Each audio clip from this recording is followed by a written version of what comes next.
시청자 여러분 안녕하십니까? 뉴스 더 개벽입니다. 한 주간 세계 곳곳에서 발생한 지구촌 개벽 소식 전해드립니다. 식물이 태양빛을 흡수해 포도당과 산소를 만들어내는 광합성은 생명 유지에 필수적인 과정입니다.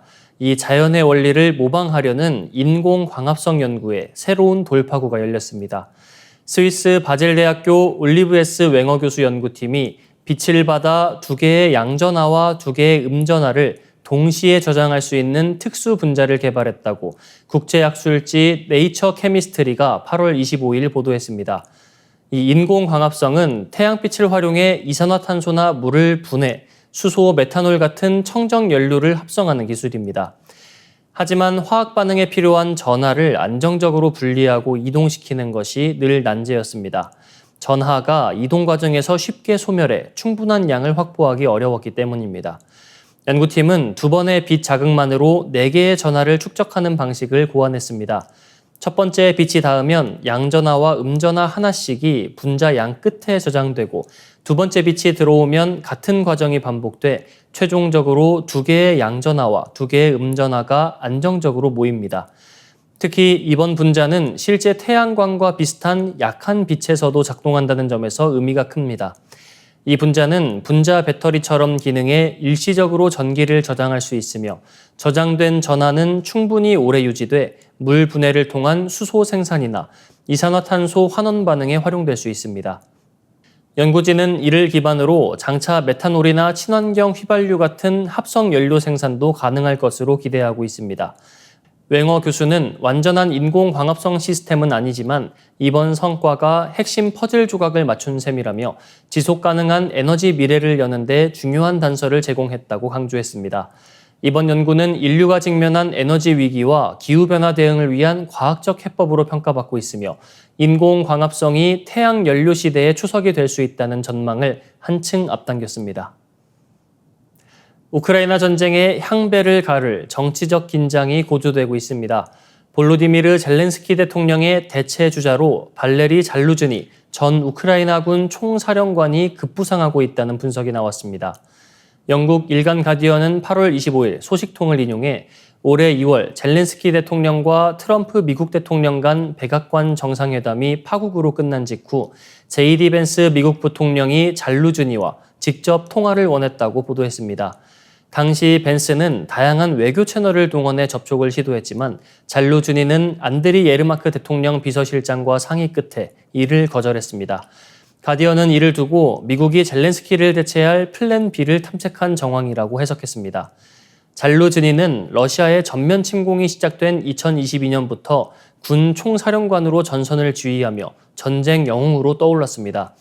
젤렌스키 대통령이 국제사회 지지를 모으는 외교전을 맡았다면 잘루즈니는 내부에서 군사 전략을 총괄하며 두 사람은 초반 긴밀히 협력했습니다. 그러나 전쟁이 장기화하면서 두 사람의 노선 차이는 점점 두드러졌습니다. 결국 젤렌스키 대통령은 작년 2월 그를 군직에서 해임하고 영국 주재 대사로 전보 조치했습니다.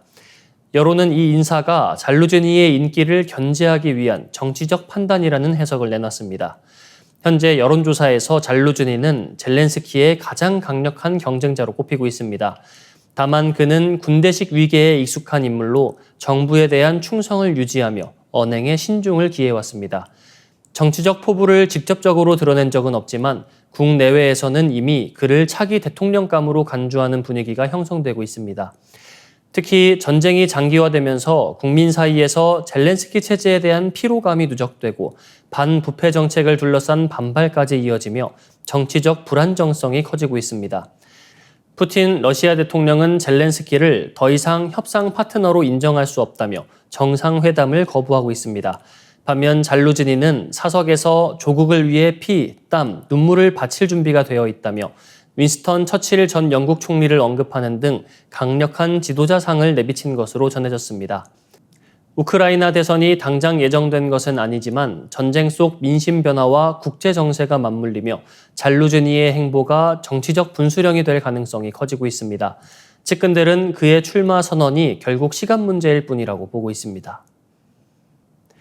도널드 트럼프 미국 대통령의 재집권 이후 미국 공중보건 정책이 거센 논란에 휘말리고 있습니다. 백신 음모론을 공공연히 지지해온 트럼프 대통령과 로버트 케네디 주니어 보건복지부 장관이 주도하는 백신 반대 기조가 실제 정책으로 이어지면서 미국의 보건 체계가 심각하게 흔들리고 있다는 우려가 커지고 있습니다. 트럼프 대통령은 과거부터 백신이 자폐증을 유발한다는 주장을 반복하며 안전성에 의문을 제기했습니다. 그러나 코로나19 팬데믹 당시에는 워프 스피드 작전을 통해 대규모 백신 개발을 추진하는 등 입장이 오락가락했습니다.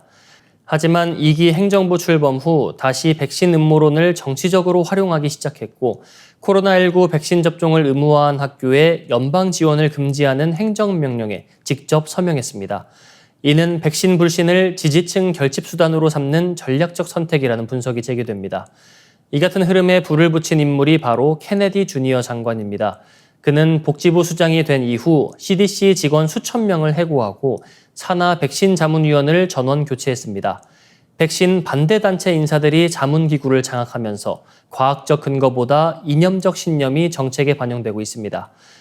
실제로 일부 보수 지지자들은 백신 음모론을 정치적 정체성의 상징으로 받아들이고 있으며 이는 공중보건 위기와 직결되고 있습니다. 그 결과는 이미 나타나고 있습니다. 지난 2월 미국에서 10년 만에 아동 홍역 사망 사례가 보고됐고 텍사스에서는 백신 미접종자를 중심으로 홍역이 급속히 확산됐습니다. 최근 집계된 762건 중 718건이 백신 미접종 또는 접종 여부 불명 사례였습니다. 소아과 학회는 영유아의 경우 코로나19 감염 시 심각한 결과를 겪을 위험이 크다며 백신 접종을 권고했지만 정부의 권고안은 오히려 접종 불필요를 강조해 혼선을 초래했습니다. 문제는 단순히 전염병 재확산에 그치지 않습니다. 케네디 주니어 장관은 mRNA 백신 연구에 배정된 5억 달러 규모의 예산을 취소했으며 이는 미래 팬데믹 대응 역량을 스스로 약화시키는 조치라는 비판을 받고 있습니다.